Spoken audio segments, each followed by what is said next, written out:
Welcome back to Ask AHG. I am your host, Hannah Neely. And today we're going to have a very candid conversation with Richard Kingsberry. Richard Kingsberry is the National Commander for National Association for Black Veterans. How are you today, Richard? Hannah, I'm doing well, and thank you so much for this invitation. No problem. Thank you so much for being able to join us. I know we were in the middle of a pandemic, so Zoom has been so efficient during these times. And so I'm so happy that we're able to still connect. And Richard, I just want to start with allowing our viewers and audience to know a little bit more about you. So tell us more about your background, Richard. Well, let's see. I started my military career in America's Navy. And I did two tours to Vietnam, got out of the Navy and joined the United States Army. And I served in the Army for roughly 28 years. And my military career spanned some 32 years.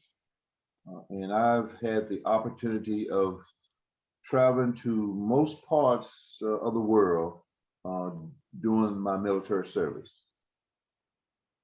Wow, that is such a blessing. I know the traveling perks were amazing in military. My stepfather, he traveled a lot. My grandfather actually served in the Vietnam as well. Very good, excellent. We have a special bond, the Vietnam vets, because of the fact that we did serve in an unpopular war, and it's that bond that we know we were providing that patriotic duty and patriotic service to our country. Even though it may not have been popular, we realized that we were doing it for our country. And I believe if you talk to most veterans, they would say they'd do it again. Mm-hmm. Yep, it was definitely a challenging experience from what my grandfather told me. Totally different from today's, military, but I could imagine that you all would have a stronger bond than most. Most definitely, absolutely, by all means. And it's a bond that is something that we will always remember, and it stays with us. And of course, the Vietnam veterans, they are getting much older. They're in their 60s, 70s, 80s, and their tenure, our tenure on this earth is not as long as it has been, but it has been a memorable tenure in and out of service. Well, Richard, we are so grateful for the service that you all have done for this country. So we just want to put it out there right now. We are grateful for this service. Now, we're going to get a little deeper into today's interview and just kind of go over the topics that we'll be discussing. We will be talking about this HR1 Act that is happening. So we're going to get into that today. We're also going to talk about Biden's $2.2 trillion stimulus package and maybe if it's making a difference for veterans and US citizens. And then we also want to end this conversation off about the importance of speaking the truth to power, organic truth to power. So let's jump right into the first topic. And that's the HR1 Voting Rights Act. That's also known as the People Act.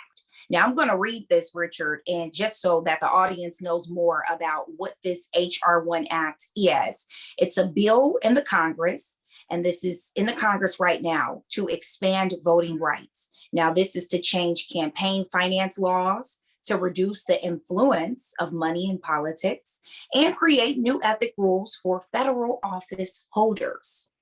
Sounds like that's targeted towards Trump. Now, my question, I bet it is. It sounds just like it's targeted towards Trump. My question to you, Richard, is do you think that this act is really for the people, because they're calling it the For the People Act, or is it for the government just to gain more control? Okay, Hannah, interesting question. Well, the government has a role in our lives, whether we accept it or not. The government does has a role in our lives. And when done properly, the government can equalize some things. Whereas if it's just left to individuals, municipalities, cities and states, there may be a lot of biases that a lot of individual citizens come up short. And so HR1 Voting Rights Act, I believe, focuses on trying to equalize some things, such as voting rights. My understanding of this act is that it's created like an online registration. Military families and veterans, they may be here today and 2 months, 2 years from now, somewhere else, and figuring out, well, how do I register in this state, in this where I'm at? So online registration, a lot of individuals, not everyone, has access to the internet, and so online registration, this bill is asking to do that, and it's asking for those who head up the election officials to automatically register people when they become eligible. So if a military family moves to a city or state, okay, where do I go to register? What's the process? If they're a tax-paying resident of an area, this bill, to my understanding, will automatically register them to vote. So there are several other provisions you mentioned, kind of this dirty money. Reveal who they are. If you've given large monies to a campaign or to a candidate, let us know who you are, instead of covering up the monies that are being donated. So I think, and then, same day registration for federal elections. There are a lot of positives to this voting right. So I think it's more so for the people than for the government. And I guess that's why they're calling it the For the People Act. Now, I also wanted to know, who do you think that this HR1 Voting Rights Act will affect directly? Who do you think this is targeting? Who will it help? I believe, actually, I believe it will help everyone, but primarily those who have been disenfranchised. That is those Black and brown citizens of this country. We have struggled for the right to vote, and we're still struggling. Thus, the HR1 Voter Rights Act, we're still struggling to be able to vote. And so this act will make it, I believe, much easier for Black and brown people to vote. It is a provision in there that early voting locations, for them to be set up on public transportation, so that people that have and only use public transportation, they have access to transportation to be able to go vote. And we know a lot of Black and brown people, we use public transportation quite a bit. So I think this HR1 Voting Rights Act, it's going to benefit everyone, but it will significantly help our Black and brown citizens in this country. And what do you think is the significance for Republicans trying to disrupt this act? I believe that they understand that the population and the mindset of American citizens is changing. And it is difficult for Republicans to win with their current, the mindset of depressing minorities and women and LGBTQ individuals.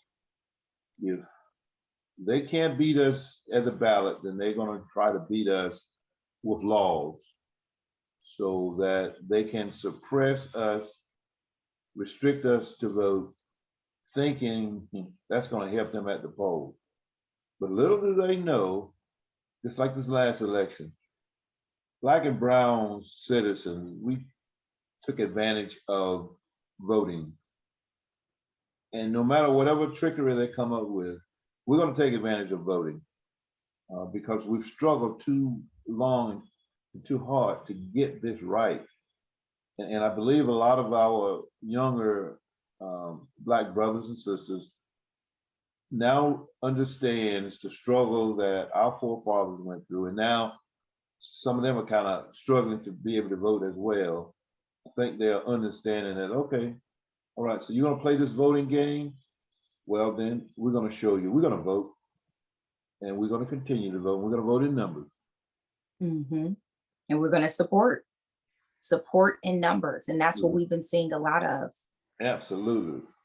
Now, Richard, do you think majority of the US will eventually be Democratic?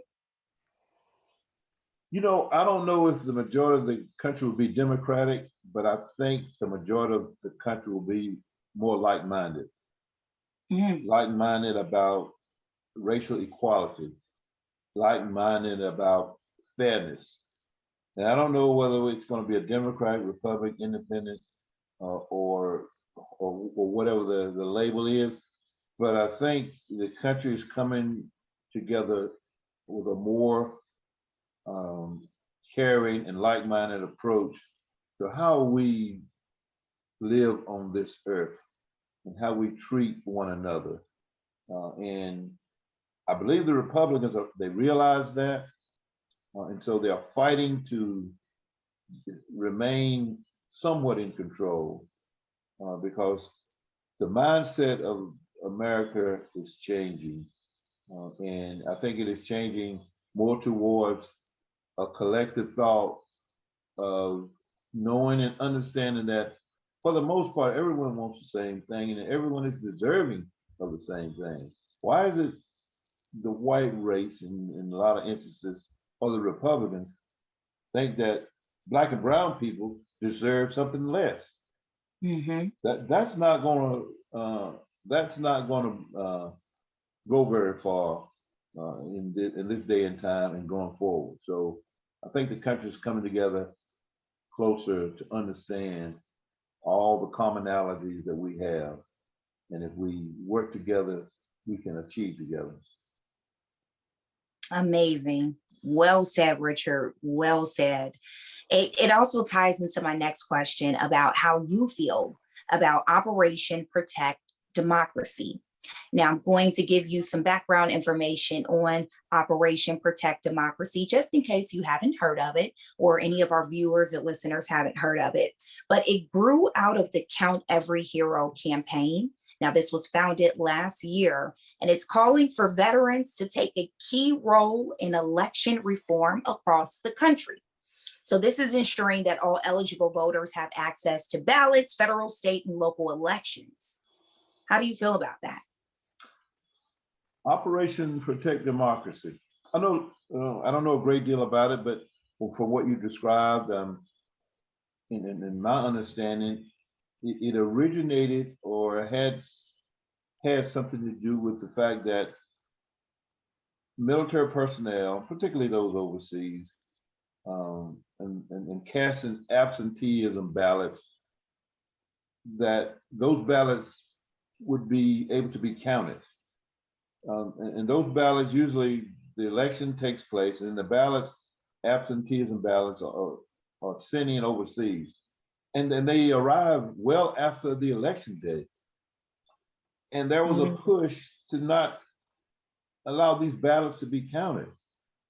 So Operation Protect Democracy says, hold up, wait a minute. These military personnel are serving this country overseas, and they have a right to vote, and their votes, they have a right for their vote to be counted. Mm-hmm. And so Operation Protect Democracy says, wait a minute, just because they arrive after the election, which everyone has a right to vote on election day, then those absenteeism ballots must count, and we demand that they be counted. And so now I understand Operation Protect Democracy is expanding that mindset to say, wait a minute, hey, okay, not only does absenteeism ballots count, but everyone should have the opportunity to vote, and their vote should count as well. They want to expand this beyond absenteeism ballot overseas. They want to expand this to military personnel, not only in the United States, but all citizens in the United States. The significance and importance of everyone's vote being counted. And the trickery of not having them counted because of middle initials missing from a registration ballot or whatever the trickery is. Operation Protect Democracy says that kind of trickery has to stop. Yeah, I think that's a really good point, and I think it's a great campaign, and I think that it will definitely make a difference in some of the ballots that are casted for sure. So Absolutely. this was actually founded last year by a group of veterans also. Yes, and then they're calling for veterans to kind of get involved with this effort, with this project of securing the vote. And veterans know how to attack an operation, advance it, and make it successful. And so I think this is a great opportunity for veterans to get involved with democracy. And voting is one of the basic premises of democracy.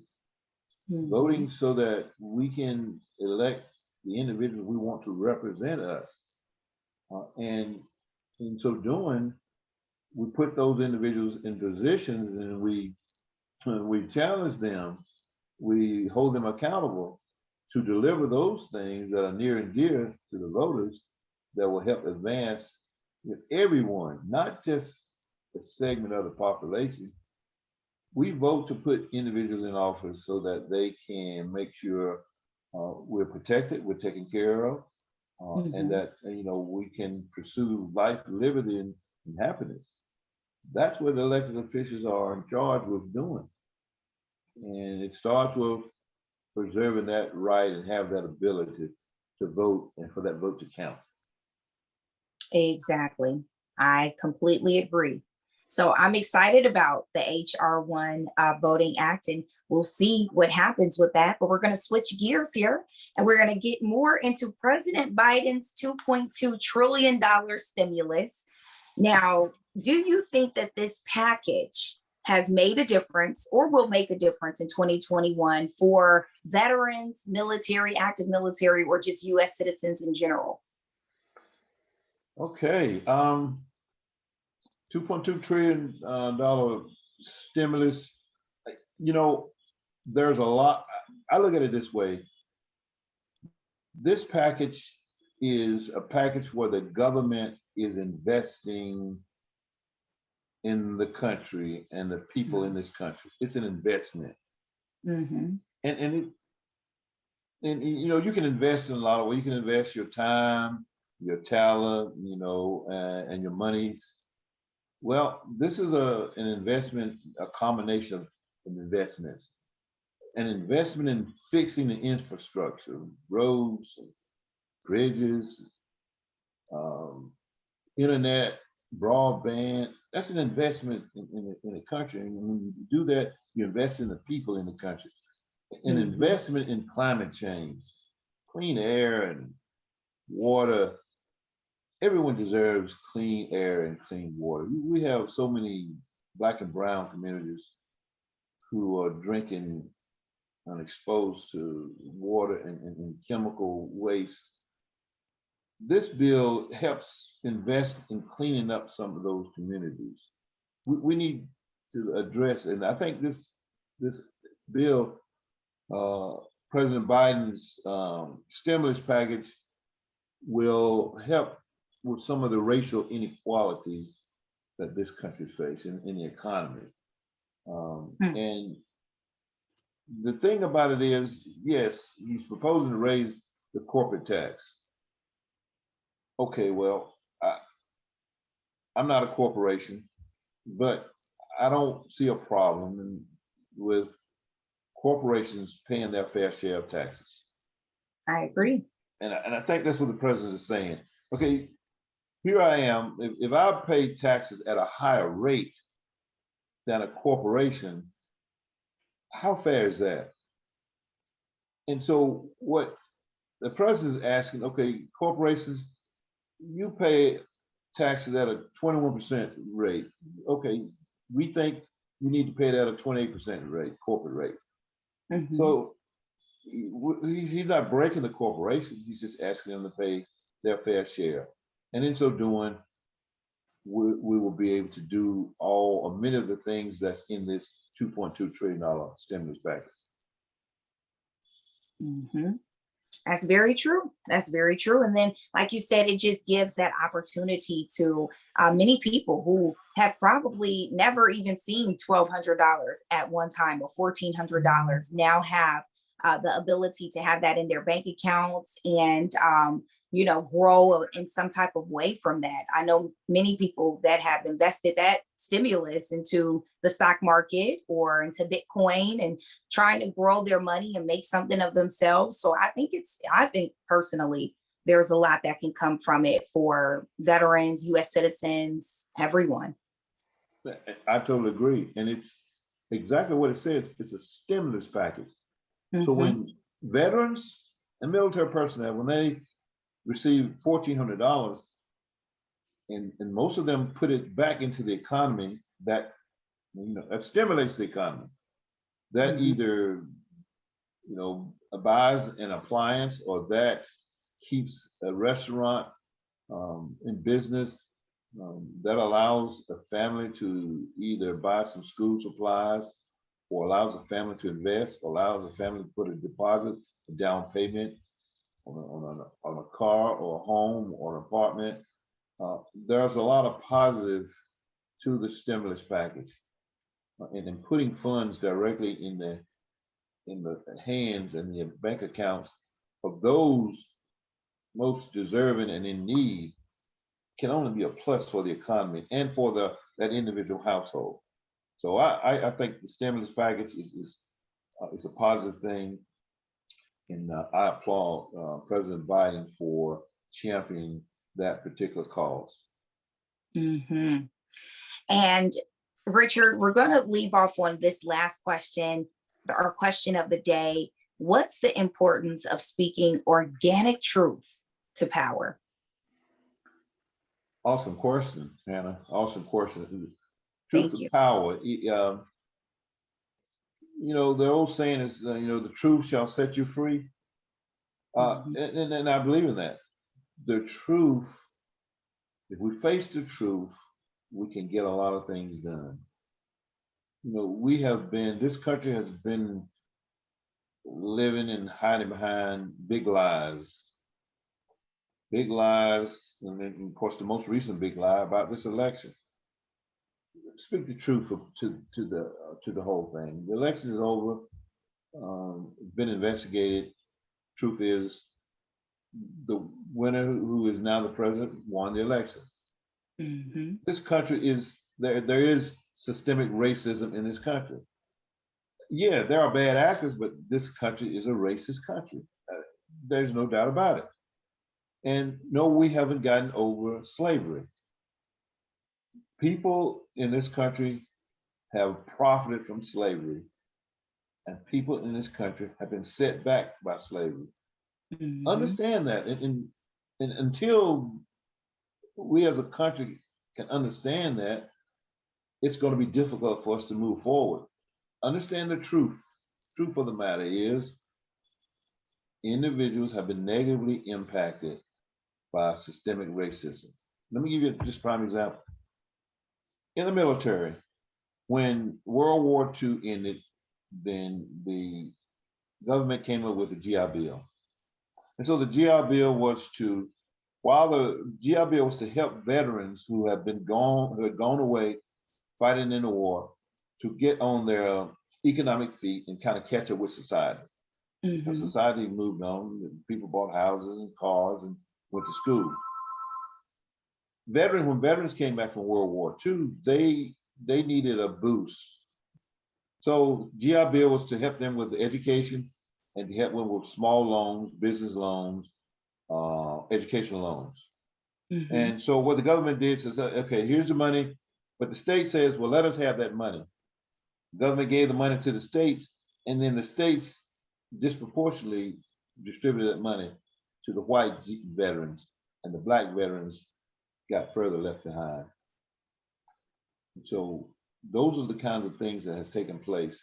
We need to be truthful about it, and we need to address it. Mhm.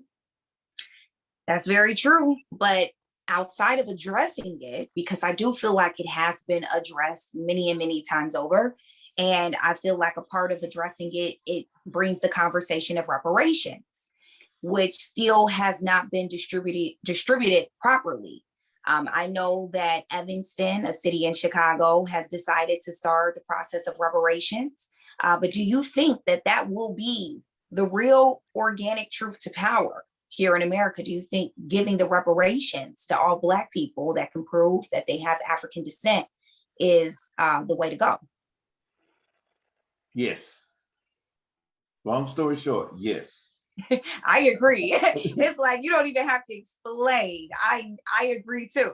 It's a very Absolutely. long story short. Yeah, yes. This country has given reparations before Mm, to different segments of the population. So why is it so difficult to understand this truth to power that you've done a race of people wrong? You need to mhm, right this wrong.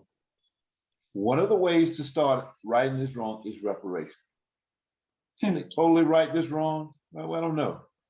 Let's start with reparations, mhm. and then we can progress from there. But that reparations, yes, that needs to happen. That is the way to go. Well, you heard it here first, guys. Richard Kingsberry, you have been amazing. We have to have you back on the show at some point. I want to get into another conversation with you, get a little further into maybe, do you think Black people, if we don't receive reparations, should we start building our own economies in another continent, possibly Africa? We're going to have to save that for another day, though. Okay, all right. I'd love to discuss that. I sure would. Yes, I think you will be great to discuss that. So we'll definitely try to schedule that and have you back on. But until then, guys, thank you so much for tuning in of this episode of Ask AHG with Hannah Neely. Make sure you follow all of our social media platforms such as Instagram, Facebook, YouTube at America's Heroes Group. Like, share, subscribe, and comment. We want to hear from you. We want to know what you're thinking, your responses, or what you would like to hear. So make sure you are very social on social media with us. We are checking and we are ready to respond to you and incorporate you into what we're doing. So thanks again for watching. Thank you, Richard, for being here. And until next time,